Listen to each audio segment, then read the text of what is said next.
poesia, classe trabalhadora e falta de condições básicas de vida em pandemia. Sobre isso e sobre muitas outras coisas que a gente vai conversar aqui agora com o Daini, que é MC de batalha, professor de redação e estudante de pedagogia na UFSC. Tudo bem, Daini? Como que você está por aí? Tudo bem, irmã? Tudo certo por aqui? Como é que tá? Tudo certo, em isolamento, né? Daquele jeito. Você vai começar aí com uma poesia pra gente? Bora! Dali. Show? O Pode Ilhéu, dar. o Ilhéu contemplou Babel, a cela do quartel lotada e teu sobrinho é um dos réus. Ui! Carona? Pro inferno, tio, cadeia não é hotel. E por aqui não é o corona que manda os irmãos pro céu. Na biqueira tá em falta, tá parecendo álcool gel. Tá gripado imundice, vai pra casa tomar chá de limão com mel. Onde os menor que entrar pro trem, ninguém assiste carrossel. Pra telespec desentendido, traz a caneta e o papel. Vou te fazer um desenho e um poema de cordel. Que é pra ver se tu acorda e bota fogo no colchão. Esse vírus veio da Europa, então é papo de alemão, já falei. Não bota essa mão na boca e tira esse cu da mão. Ó, tempo tá bom pra uma sopinha? Então pode trazer colher. Normal vocês não saber o que é toque de recolher. Sair na rua tá foda, um bando de mascarado, supermercado lotado, ainda bem que Jesus te ama. O inglês atracou no cais, me diz o que mata mais, os homens de balaclava preta ou quem usa máscara branca? Não vai pra grupo de risco, que eu arrisco até dar um palpite. O país não tá preparado, é pior que pegar Covid. É chegada a hora. O pavio já mentiu pro isqueiro, é só uma questão de tempo. Então velho e criança primeiro.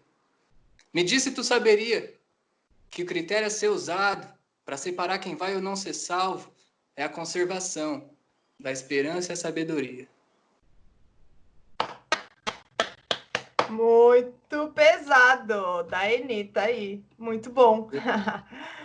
Vamos começar aqui com a nossa conversa, então. Já começamos com uma poesia fantástica. Você tem para falar um pouco aí para a gente, Daini, sobre classe trabalhadora? Passou aí 1º de maio. O que você tem aí para nos dizer também sobre falta de condições básicas de vida aí nas comunidades em estados de pandemia? Pois então, hoje, 1º de maio, né, Dia Internacional do Trabalhador, Dia da Classe Trabalhadora. E aí, o que eu queria destacar com isso? Só fazendo um resgate da história bem rapidamente. O que foi 1º de maio? Lá em 1886, né, a classe trabalhadora em Chicago, nos Estados Unidos, fazendo greve, lutando por melhores condições de trabalho, no caso, por uma menor jornada de trabalho. No resumo da história, né, fazendo greve, lutando por seus direitos, a grande repressão, né, por parte do Estado, violência policial e, no fim, a morte, né, condenados aí à morte, 5 sindicalistas anarquistas, né. Enfim, o resumo é, desde então, né, desde sempre, né, nessa forma aí que a gente tem de produzir a vida, né, o capitalismo, é a classe trabalhadora que está morrendo. E isso, qual que fica a pergunta, né? 134 anos depois, o que mudou? Nada, né? Só mudaram as formas de extermínio, né? Porque a gente está vendo aqui o quê? Estamos numa situação de pandemia. Mas o que acontece? É um cenário que vai morrer gente, já está morrendo, mais de 5 mil mortos aí no Brasil. Mas qual que é o perfil populacional que essa pandemia vai atingir prioritariamente? Deu uma apagada aqui na luz, mas tudo certo. Estamos te vendo. O que vai acontecer? O que está acontecendo? Por exemplo, em São Paulo, um comparativo das mortes, né, na periferia e nos bairros ricos. Por exemplo, o lugar onde mais teve números de contaminados, Morumbi, que são o quê? 252 casos e apenas, né, não apenas, né, mas em termos numéricos, 3 mortes, né, confirmadas de coronavírus. Já em Brasilândia, no bairro pobre de periferia, dos 45 casos, né, confirmados de coronavírus, 33 mortes entre suspeitas e confirmados. E aí toda a questão, né, da condição da classe trabalhadora, né, da falta de quê? Não tem testes por causa do descaso do governo, né, o subfinanciamento, sucateamento do SUS, que aí a pandemia, quando chegar com força na periferia, que ainda não chegou, Como é que vai ser? Tem um estudo do Imperial College, né, acho que da Inglaterra, se não me engano, fez um estudo que entre 48 países, o Brasil é o que tem a maior taxa de contágio, né? Então, quando isso chegar com força na periferia, quando o sistema de saúde e as UTIs estiverem, né, lotadas, como é que vai ficar? Quando a pessoa tem dinheiro, tem condição, é isso. O caso é detectado, a pessoa tem condições de ser tratada e melhora, é esse o quadro. Mas para a classe trabalhadora não é isso que acontece. Então a gente não tem acesso aos serviços básicos de saúde, saneamento, falta água, não tem água. Se for ver aqui no bairro, não tem água agora, nesse exato momento, não tem as condições básicas para você, né, tá numa quarentena com dignidade. As casas, as famílias enchendo as casas, aí não tem acesso à internet, não tem acesso a tudo, o emprego. Você tem que estar em casa, tem que estar de quarentena, mas esse governo irresponsável estimulando que se volte ao trabalho, como é que fica para a gente, né? Outra coisa, brutalidade policial. A gente vai ver aqui, né, as últimas 2 semanas, 3 mortos aqui no Morro do Mocotó, aqui em Florianópolis, por conta da falta de preparo, o despreparo. Mas, na verdade, é um serviço que acontece desde sempre, né? A morte dos filhos da classe trabalhadora, a execução por parte da polícia, vai alegar guerra às drogas. Então, é todo um quadro que a gente já tem, que se agrava ainda mais numa situação de pandemia. E aí, quem é que está sendo prejudicado extremamente? A classe trabalhadora. O que o presidente diz? E daí? E aí, como é que fica para a gente? Questão da educação. O Enem está vindo aí, né? Está mantido o cronograma.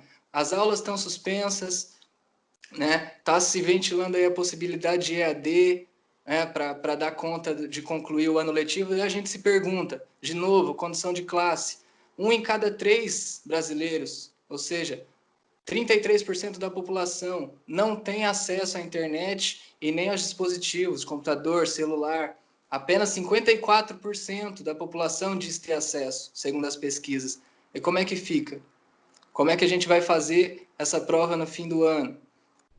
E aí a gente vê aí as entidades, né, estudantis, a UBS, a Uni, lançando campanha para que se adie o Enem, né? E aí tá rolando aí, mas até então tá mantido.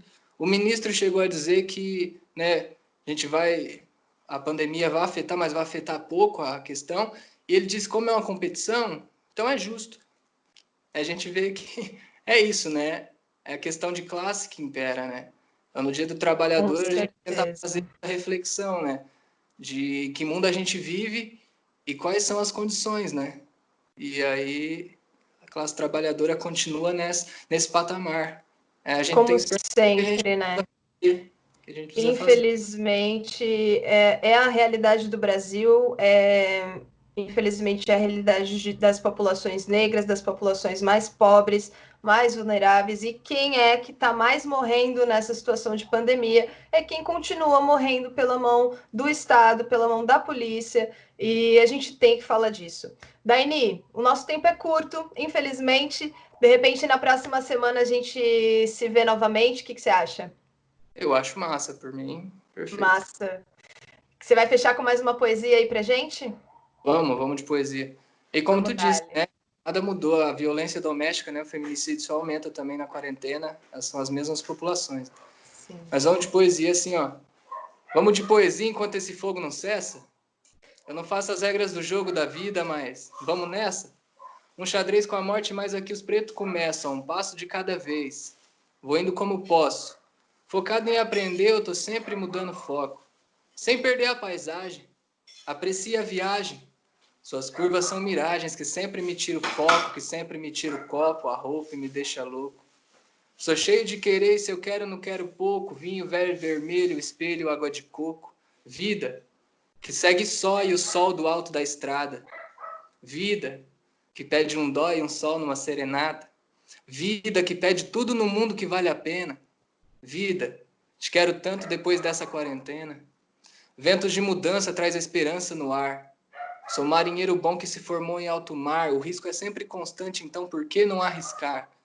Quero motivos e histórias daqueles tempos de glória que ninguém viveu para contar sobre o poeta Avatar. Dominado por sentimentos, dominador de elementos, fazia poemas de vento que sempre terminam em ar, fogo, terra e mar. Tamo junto, Joana. Obrigado, espaço.